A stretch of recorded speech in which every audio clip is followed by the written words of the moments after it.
दो दरिया की सुनसान रात के खौफनाक कहानी। कराची में दो दरिया जहां शहर की रोशनी और समंदर की तारीकी मिलती है, अपने पुरस्कून साहिल और शानदार खानों के लिए मशहूर है।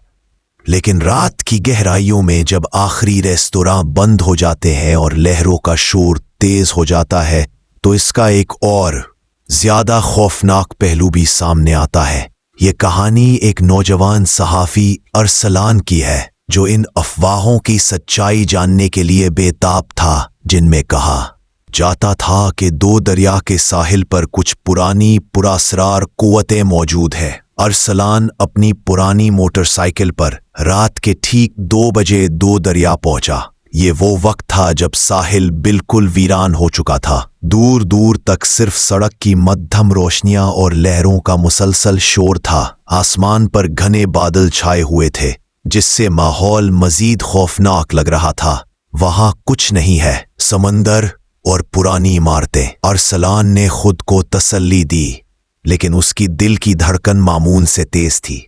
उसकी दिलचस्पी का मरकज एक पुरानी आधी गिरी हुई हवेली थी, जो समंदर के बिल्कुल किनारे पर खड़ी थी।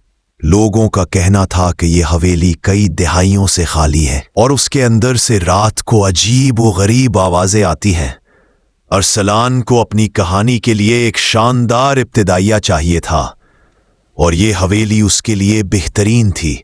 वो आहिस्तगी से हवेली की तरफ बढ़ा।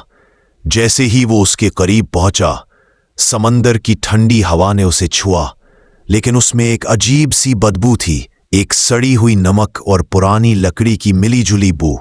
हवेली का आहनी गेट जंग आलूद हो चुका था, और उसे धकेलने पर एक करेहा सी चरचराहट की आवाज आई, जिसने रात की खामोशी को तोड़ दिया। हवेली के अंदरूनी सहन में घास इतनी ऊंची थी कि इंसान का कद उसमें छुप जाए। फिजा में बेहद खामोशी छाई हुई थी, इतनी कि अरसलान को महसूस हुआ कि हवा भी सांस लेना भूल गई है। उसने अपने मोबाइल की टॉर्च ऑन की और मेन दरवाजे की तरफ बढ़ा। दरवाजा सिर्फ एक झटके से खुल गया, जैसे कोई अंदर उसका इंतजार कर रहा हो। अंदर का माहौल मजीद घटनज़दा था। दीवारों पर काई जमी हुई थी और छत से लकड़ी के तख्ते टूटकर गिरे हुए थे। अरसलान ने एक कमरे में कदम रखा, जो शायद कभी ड्राइंग रूम रहा होगा। अचानक उसने देखा कि कोने में रखी एक पुरानी कुर्सी खुद ब खुद हिल रही है। अरसलान का खून जम गया। कौन है वहां? उसने अपनी आवाज को मजबूत रखने की कोशिश की, लेकिन वो कांप रही थी। कुर्सी रुक गई। कोई जवाब नहीं आया।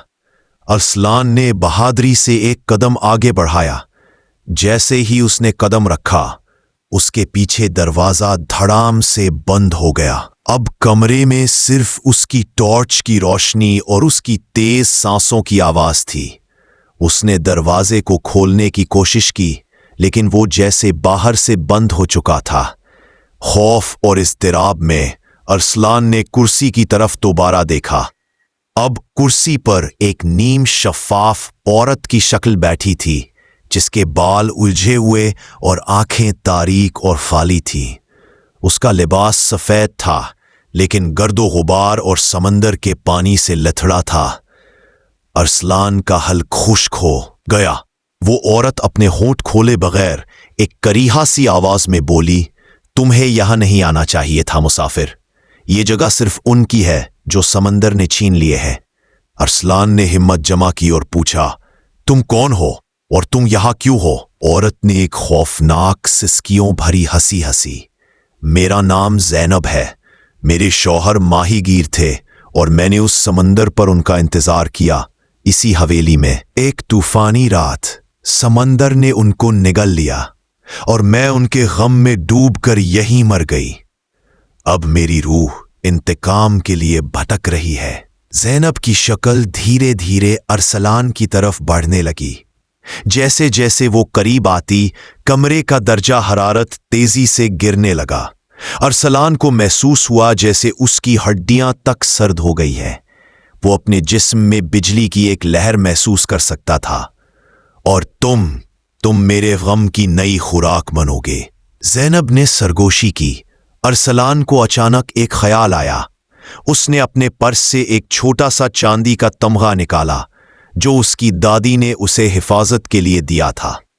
اس نے تیزی سے اسے اپنی مٹھی میں مضبوطی سے دبا لیا۔ جیسے ہی اس نے تمغے کو دبایا، زینب کی شکل ایک لمحے کے لیے رک گئی۔ وہ تکلیف میں چیخنے لگی، یہ روشنی، مجھے چھوڑ دو۔ ارسلان نے اس موقع کا فائدہ اٹھایا اور دیوار پر بنے ایک پرانے شکستہ کھڑکی کے شیشے کو اپنی ٹارچ کے مضبوط دھات کے حصے سے توڑا۔ اس نے بغیر سوچے سمجھے باہر کی طرف چھلانگ لگا دی۔ وہ گھاس کے میدان میں گرا، اس کا ہاتھ چھل گیا۔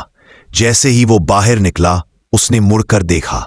زینب کی روح اب حویلی کی کھڑکی سے باہر جھانک رہی تھی۔ اس کا چہرہ غصے اور مایوسی سے بھرا تھا۔ اس نے ایک آخری زبردست چیخ ماری جو سمندر کی لہروں کے شور سے زیادہ تیز تھی۔ ارسلان نے اپنی موٹر سائیکل کی طرف دوڑ لگائی۔ وہ تیزی سے اس پر سوار ہوا اور انجن کو سٹارٹ کیا۔ جیسے ہی وہ حویلی سے دور جانے لگا، اسے محسوس ہوا کہ کوئی چیز اس کا پیچھا کر رہی ہے۔ اس نے پیچھے مڑ کر نہیں دیکھا، بس دریا کی تاریک سڑک پر پوری رفتار سے بھاگتا رہا۔ جب وہ شہر کی پہلی روشنیوں کے قریب پہنچا تو اسے ایک سکون کا احساس ہوا۔ اس نے اپنی موٹر سائیکل روکی اور اپنے سانسوں کو بحال کیا۔ اس کا سارا جسم تھکاوٹ سے چور تھا اور اس کے دماغ میں ابھی بھی زینب کی خوفناک آواز گونج رہی تھی۔ وہ جانتا تھا کہ اس کے پاس ایک ایسی کہانی ہے جو وہ کسی کو نہیں بتا سکتا، کیونکہ کوئی بھی یقین نہیں کرے گا۔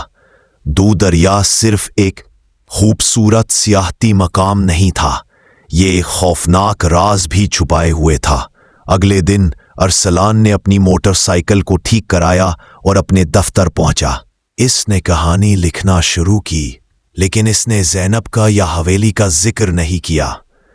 اس نے صرف دریا کے خوبصورت ساحل اور کھانوں کے بارے میں لکھا، لیکن ہر رات جب وہ سونے کی کوشش کرتا تو اسے سمندر کی لہروں کا شور اور زینب کی کریہا ہنسی سنائی دیتی۔ وہ جانتا تھا کہ دریا کی سنسان رات نے اسے ایک ایسا نشان دیا ہے جو کبھی مٹنے والا نہیں ہے۔ اس دن کے بعد ارسلان نے کبھی بھی رات 10 بجے کے بعد دریا کی طرف جانے کی ہمت نہیں کی۔ وہ جانتا تھا کہ زینب، سمندر کی روح، اب بھی وہاں موجود ہے، اپنے شوہر کا انتظار کر رہی ہے اور نئے مسافروں کا شکار کرنے کے لیے تیار ہے۔ دریا اب اس کے لیے صرف ایک جگہ نہیں بلکہ ایک خوفناک یاد بن چکا تھا۔ کیا آپ کراچی یا کسی اور جگہ کی کہانی سننا چاہیں گے تو کمنٹ کریں۔ کیا آپ یقین رکھتے ہیں کہ کچھ مخلوقات رات کے اندھیرے میں موجود ہوتی ہیں؟ ہم اس سیاہ دنیا کی کھوج کرتے ہیں جہاں سائنس بھی جواب دینے سے قاصر ہے۔ ان خوفناک رازوں کو بے نقاب کرتے ہیں جنہیں دنیا چھپانا چاہتی ہے۔ اگر آپ کے اندر ڈر کا سامنا کرنے کی ہمت ہے تو ہمارے ساتھ اس خوفناک سفر پر نکلیں۔ چینل کو سبسکرائب کریں اور اپنی راتوں کی نیندیں اڑانے کے لیے تیار ہو جائیں۔